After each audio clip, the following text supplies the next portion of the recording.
Who are you?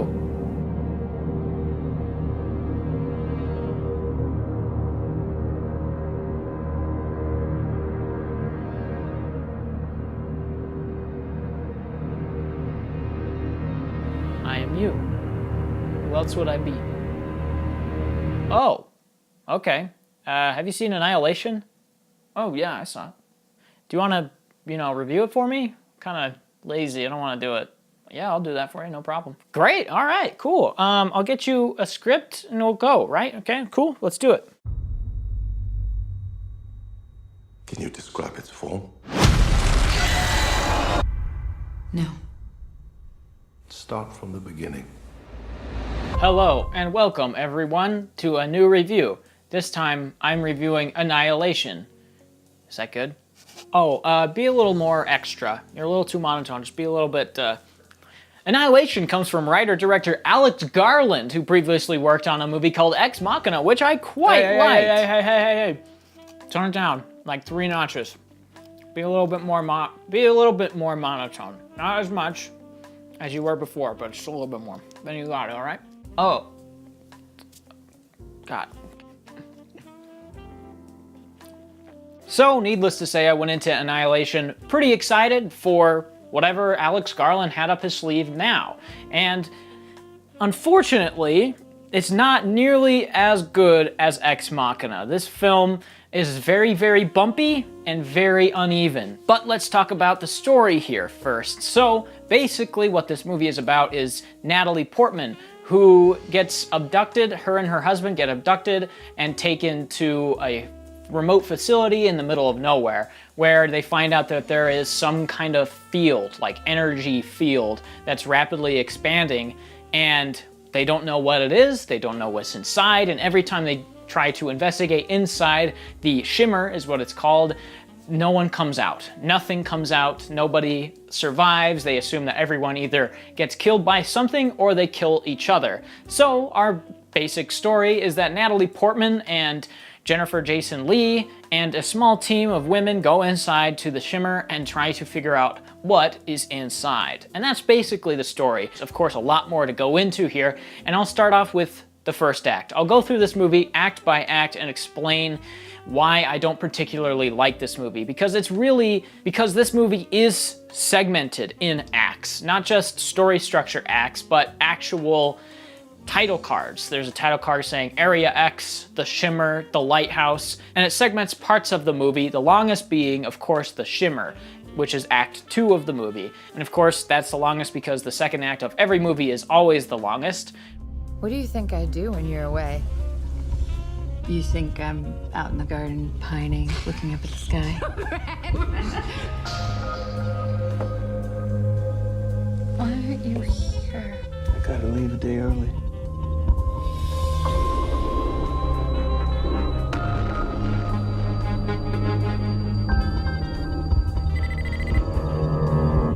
Husband's here. The entire first act of this movie feels like it's bloated, it's shoving exposition in, and everything feels rushed. Within the first 10 minutes, we jump between like 15 different settings and a whole bunch of characters, and we're learning this and that about each character and about the Shimmer and about what happened to Oscar Isaac and all this stuff, and it feels so rushed and convoluted in this first act, because we see in the first scene of the movie, we see that Natalie Portman had got out of the Shimmer. That's the first thing we see. And people are questioning her. How'd you get out? Blah, blah, blah. And she says, these people died. This, I don't know what happened. Well, I don't know what happened. Blah, blah, blah. And then it cuts to her some months later, and she's teaching a class where she says the cells they split and they're identical and they keep splitting and doubling and blah blah blah, and everything in the world's made up of cells. And then we see her walking out of class and getting stopped by another teacher who wants her to come over for dinner, and you can sense that there's some kind of thing between them. And then it immediately cuts from there to her house where she's painting a room, and then Oscar Isaac comes and she's like, you haven't been home for a year, what's happened? And he doesn't know what's happening, and then he gets sick, and then an ambulance takes him away, and then they get stopped by like a SWAT team, and then they get knocked out and taken to another facility, and then they learn more stuff there, and this all happens in like 15 minutes. It's just a mess. It's so quick. Everything happens so fast that you can't get a grasp on anything. And in some cases, this may be a good thing where you just get right into it, but here, there's so much that you need to know about the characters, about the world, everything, and it shoves it in so quickly that it's hard to gauge it. It's hard to get a grasp on it until much later in the movie when it kind of explains everything else better than it does in the first act anyway. So why even have a lot of the first act there? Just kind of open with them going to the Shimmer or her being knocked out and taken to this facility or something. Anything else really would have worked better. Let me see him. He's extremely ill. You have to tell me where he was, what he was doing. It was his decision to go in. It's something they termed the Shimmer. We've sent in drones and teams of people, but nothing comes back. But then we get the second act when these women, Jennifer Jason Leigh, Teresa Palmer, some chick I can't remember the name of, another chick I can't remember the name of, and Natalie Portman all go into the Shimmer to find out what's inside. And the second act of this movie is really strong. I really, really enjoyed the second act of this movie, and it really sets the stage for Act 3 very well. Everything that is executed in Act 2 is exceptional. The directing from Alex Garland is very, very strong. There's amazing practical effects of like a guy exploded on a wall and his torso's like 15 feet above his legs and there's like a big hole. It's these sweet visuals that are really, really nice to look at and really unnerving. And then we get to see the environment in the Shimmer and all the animals, and everything is just slightly off from the real world. It's like we have the real world here, but it's just kind of mixed together. And that's sort of the biggest plot point of Annihilation, finding out what the Shimmer is. And it turns out that it's sort of like a prism, where it just reflects and refracts everything back and forth. So anything inside the Shimmer, their DNA is just scrambling with everything else. So you get these vines that are like human-like, and you get plants with like 15 different plants on one vine, and animals that are like crossbreed with different animals. It's really cool. There's a lot of really cool, interesting visuals in this movie that make it feel a little bit more unique than it may be. I'd say the best sequence in this movie is in the second act with this weird bear thing that has its flesh pulled back from its mouth, and it's this elongated mouth with like its skull protruding out, and it starts screaming with a human voice.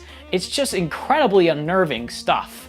And that is what I think this movie excels at. It builds tension amazingly well with the weird environment, the disorienting visuals, the disorienting editing, and the interesting characters and how they start to kind of lose their mind and their DNA is getting scrambled and like their skin is moving, and it's very disorienting and unnerving. And I think that is the best aspect of Annihilation. When it focuses on how the Shimmer is affecting the characters, it excels. It excels very, very well. And it's so interesting and fun to watch. And then you get these horrific, gruesome images of people like cutting open their stomach and a bear ripping somebody's jaw off. Like it's these disgusting images, but it's kind of a breath of fresh air to see a movie this horrifically violent. It really feels like somebody's vision for a film. Whatever this film ends up being, however you end up liking it, it's somebody's vision. It's Alex Garland's vision, and it doesn't seem tainted or watered down in any way. Check this out. It's like they're stuck in a continuous mutation. Anything interesting in there? No. Sharks have teeth like that. Not possible. You can't crossbreed different species. What is it? The soldiers on the last expedition. They went crazy, or something in here killed them. Something's come through the fence. The crippling part of the movie is the third act.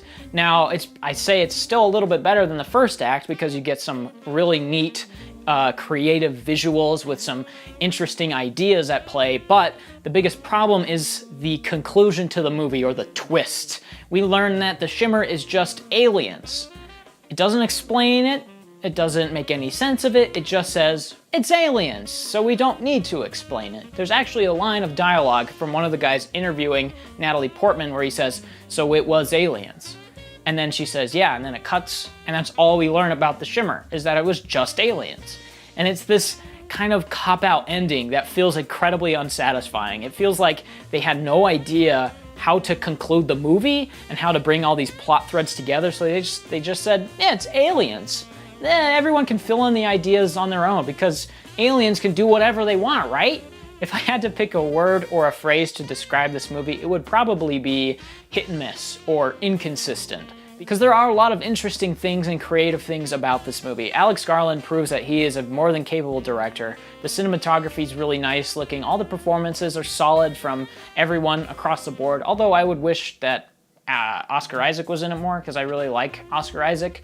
But everyone does a great job with their role, and there's some really neat, creative visuals in this movie that kind of elevate it from being just an average run-of-the-mill sci-fi flick. The biggest downside is that it doesn't know how to arrange it all to make it work. The first act is very messy and rushed and bloated, and the third act doesn't know how to finish off what the second act sets up.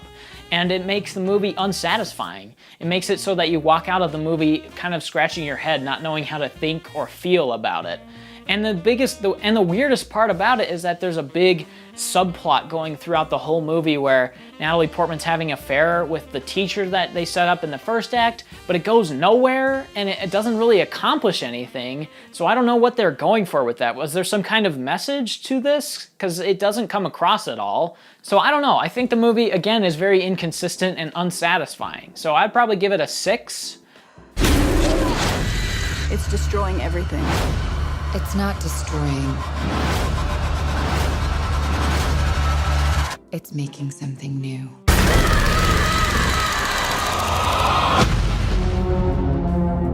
And yeah, I'll see you in the next one. Bye-bye.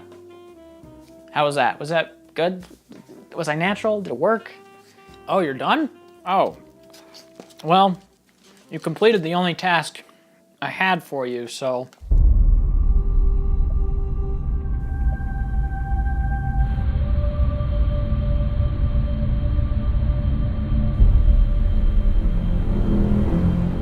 Do you want some cake? Here's a knife. You can go cut yourself a piece. Yeah, I'd love some cake. Heck yeah, dude.